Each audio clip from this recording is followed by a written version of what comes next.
Olha só, duas tecnologias que impactam a pecuária e a agricultura foram então apresentadas no Global Agribusiness Festival em São Paulo, considerada aí a mais renomada, né, conferência do agro mundial. E quem vai trazer para a gente mais detalhes aí das tecnologias é o especialista, não é, em propriedade intelectual, Alexandre Trinhaim.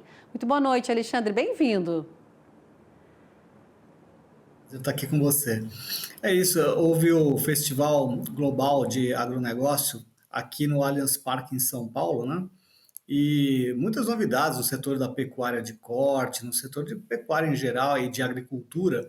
E dois destaques interessantes, Simone. Um para a pecuária de corte, aonde uma tecnologia conhecida como, por exemplo, o Boi 777 foi apresentada com a proposta de valor de aumentar em 7 arrobas, daí o nome, né? Em 7 arrobas em cada uma das fases de produção do gado de corte, na cria, na recria e na terminação, né? A ideia é aumentar a rentabilidade usando a tecnologia e usando um método que foi desenvolvido em conjunto pela empresa desenvolvedora do software e também por pegar aqui a anotação, por uma empresa de pesquisa de inovação aqui em São Paulo, que tem uma descentralização da pesquisa em 18 municípios dentro do estado de São Paulo.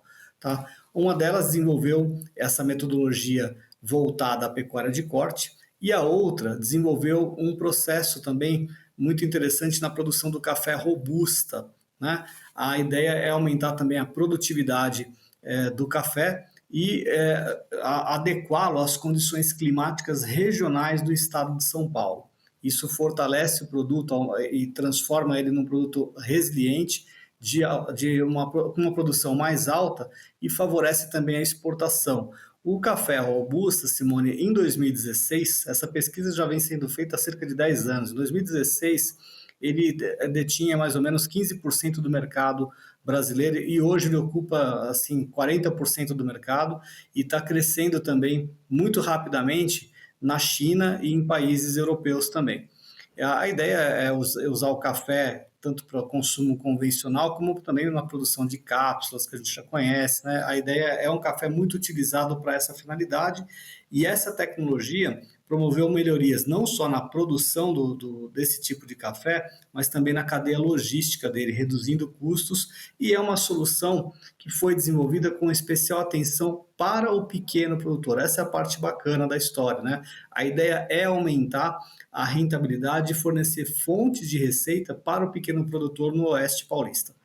Bacana, não é, o Trinhaí? A gente vê a tecnologia avançando cada vez mais e sendo apresentadas nessas feiras, né, esses eventos importantes aí que tratam de muita coisa boa que acontece no agro. A gente está falando de sustentabilidade, a gente está falando dessas tecnologias, né, cada vez avançando, não é? Você trouxe aí essas informações delas, né, em relação ao ganho da arroba, na cria, recria, terminação, reduzindo essa idade aí do abate dos animais.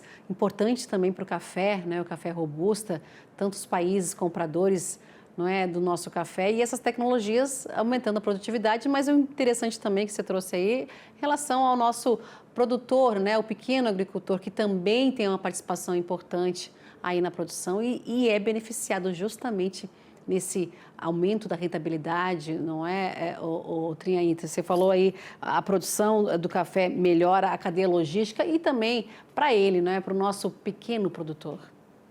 É a pesquisa, né, Simone? Pesquisa compartilhada, né? Então, pesquisa, a gente sabe, é uma coisa que pode levar algum tempo, razoável, 10 anos, vamos lembrar, né? Não é um tempo pequeno. Mas a hora que você começa a obter os resultados, né, as conclusões desse trabalho e começa a transformar isso num processo, quando você realmente consegue, a partir das conclusões, criar um processo produtivo melhorado, aí você começa a ter escala do resultado que foi obtido a partir desse investimento na pesquisa. E isso aliado com a tecnologia de agricultura de precisão, inteligência artificial, né, e gestão de dados, começa a trazer para o pequeno produtor ferramentas muito importantes para, principalmente, otimizar a produção. Então, você vê que dado interessante. Como é que se concluiu que, acelerando-se, assim, diminuindo um pouquinho a idade do abate, você consegue otimizar a produtividade. Então, assim, existe um ponto ótimo onde o gado atinge a melhor produtividade por cabeça, digamos assim, né? E aí o abate se torna mais rentável. É um gado que está sendo criado para aquela finalidade. Então, se você consegue achar qual é o melhor ponto de fazer esse processo e migrar de uma etapa para outra no processo de produção do gado de corte, você consegue uma rentabilidade melhor.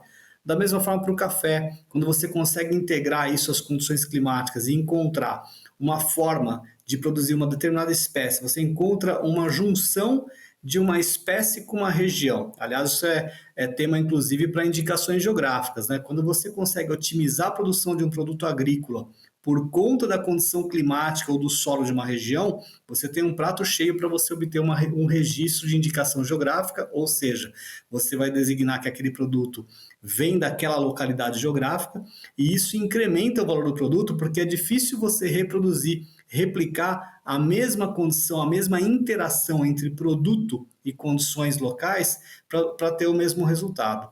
Então, o trabalho feito na pesquisa e correlação dessas informações e processualização, principalmente do processo de produção, acaba trazendo valor para o pequeno produtor e para a sociedade, né? Exemplo disso, um trabalho que a Embrapa fez também, com outro tipo de café, que é o café arábica. O trabalho de pesquisa da Embrapa mostrou que a apicultura assistida, né, ou a polinização assistida, com o uso de abelhas africanas, né, ou africanizadas, como eles chamam, né, o termo mais utilizado é a abelha africanizada, na produção do café arábica, também traz ganhos significativos. O significativo é acima de 15% de ganho de produtividade por conta de uma polinização assistida.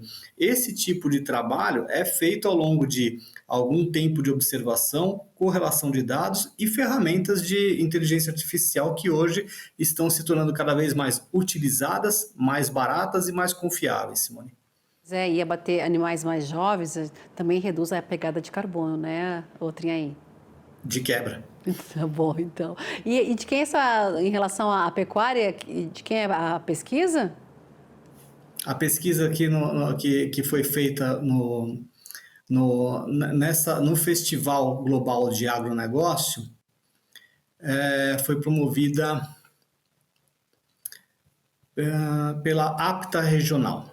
A APTA Regional é um órgão de pesquisa, né, distribuído dentro do estado de São Paulo, e tem 18 unidades descentralizadas, né? O conceito, eles têm pesquisas na área de zootecnia também, pecuária, diversos tipos de cultura, mas foi a APTA Regional, em conjunto também com o IAC, né, o Instituto de Agronomia, também que desenvolveu esse trabalho com o café, e a APTA Regional sozinha fez um trabalho também para desenvolver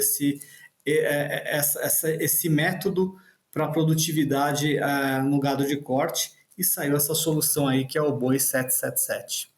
Avanços da pesquisa aí contribuindo cada vez mais para o agronegócio, para a agropecuária, não é? A agricultura do nosso país. Alexandre Trinhaém, especialista em propriedade intelectual, muito obrigada pela análise desta sexta-feira aqui com a gente, viu, Alexandre? Uma boa noite para você. Eu que agradeço. E até a próxima semana. Boa noite para você, até a próxima semana, Simone.